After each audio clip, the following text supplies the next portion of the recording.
Okay, let's look at some of the passages which are important in this term, and which you have to know in order to understand the things that we've discussed in class better.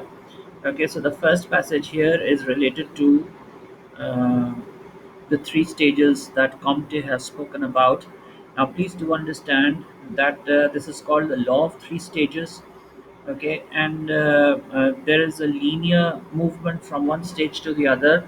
The first stage, or the first point, which is the theological stage, is the starting point from where the society starts to develop, the theological stage. And then there is a transition stage. The transition stage is also called the metaphysical stage. Okay, it's a modification of the first stage.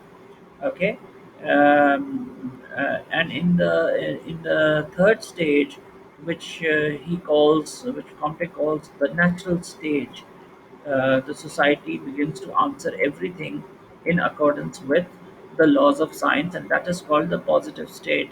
This is where the mind becomes restricted to laws governing the various phenomena.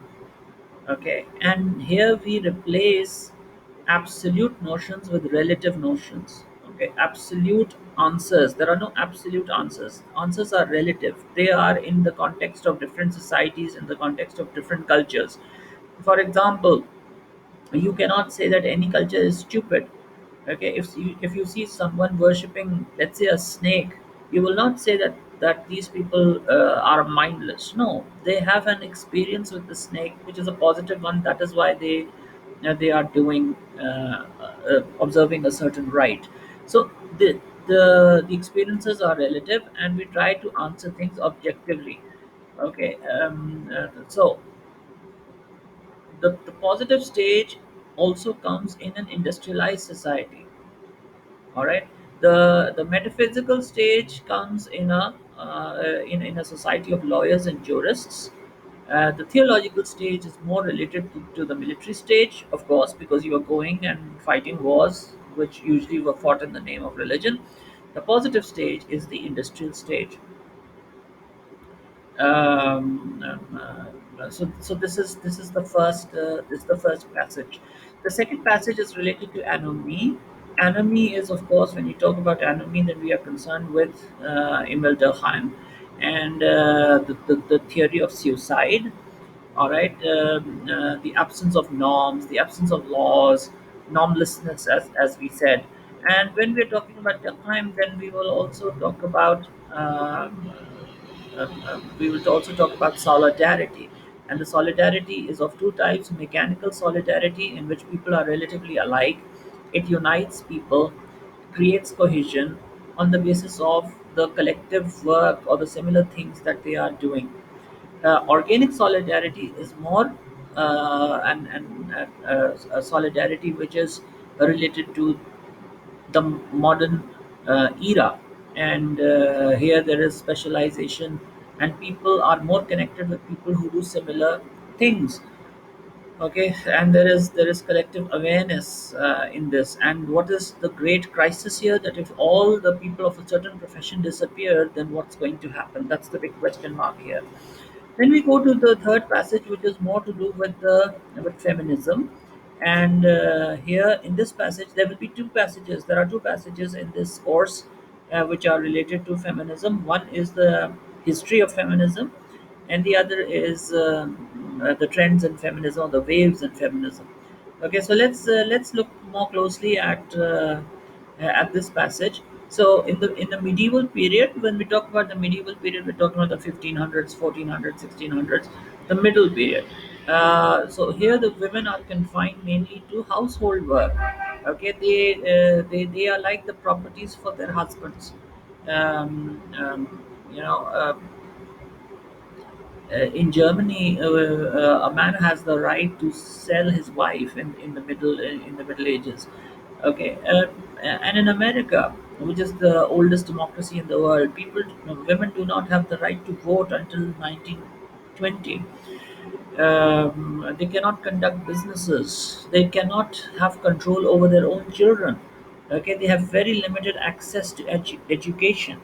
So these are all the things that are happening. And then in this passage there's mention of a gentleman named Marcus Cato, Marcus Porcius Cato, and he resists. This is in the third century BC, 300 years before Christ. And, this person, he's Roman, and he resists any rights for women. And there's a very famous saying by him: as soon as they become your equals, they will have to become your superiors. So this is a little bit of history, but there is a rebellion against this. And in the 15th and the 14th and 15th century, late 14th and early 15th century, we have Christine de Pizan, who's the first feminist, and she's from France. And all these changes, you see, that France is a place where a lot of changes are coming from.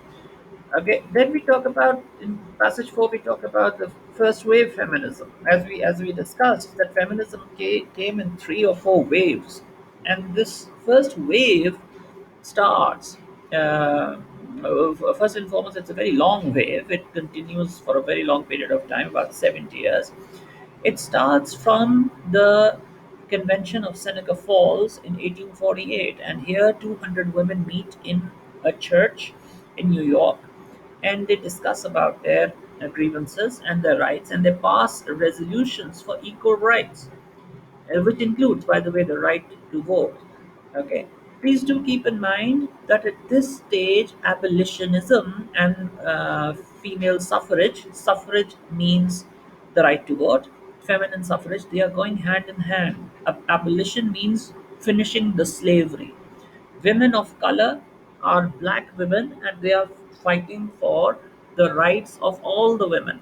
However, over a period of time, this movement is becomes a totally white women movement, and the white women turn their ire and their anger against the black women. So the black women, though they are a very important force in 1848, over time they lose out and they do not remain such an important force.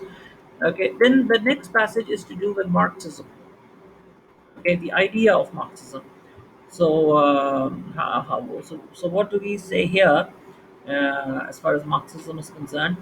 We're looking at Marxism, and we say that Marxism was put in practice in Russia in 1917. Okay, and it was put into practice by a man named Vladimir Lenin. Now, Marx, as I said, Marx was dead in the 19th century. He died in 1883.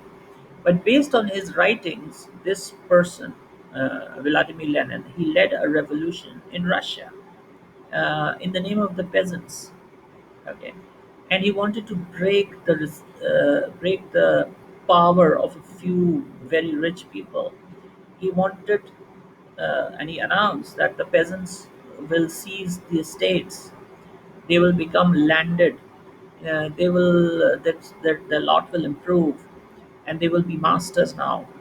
But when the revolution actually happened, that did not happen in reality. Okay. Um, in reality, what happened was that Lenin started robbing the countryside. Okay. His party was called the Bolsheviks. Okay, the Bolshevik party. When we say Bolshevik, it means Lenin's men, uh, communist Lenin's requisition squads.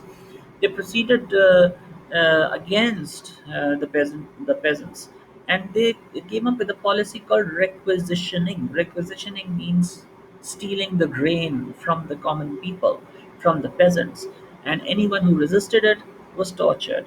Okay, and that led to crimes against society, which made communism very, very unpopular. Marxist ideas became very unpopular over time. The last passage is to do with the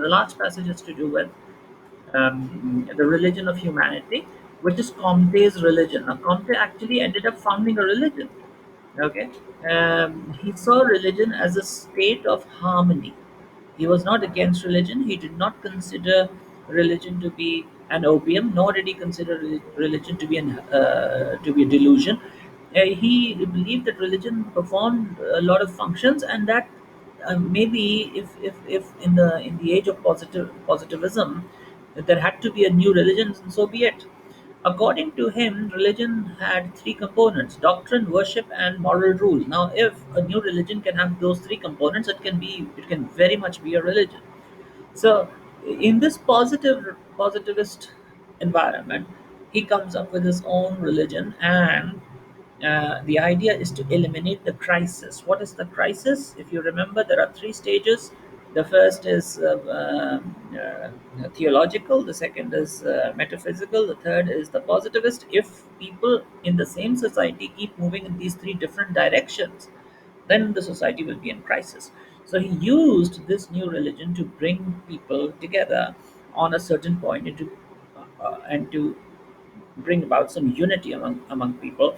But please do keep in mind, this is a secular religion. This is not a religion in the traditional sense. It is a secular religion which is embraced in France and Brazil. It's popular in those areas, and it stands on three pillars: altruism, which is basically generosity; order, which means the end of crisis created in the wake of the French Revolution of 1789; and progress. This religion will embrace all the progress that is brought about by the industrial revolution and by industrialization in the post uh, in the modern era, post 1750 era. All right, so that is a little bit about the various passages that we are doing. Please do go through them very carefully in order to understand what these passages are about. Okay, thank you very much indeed.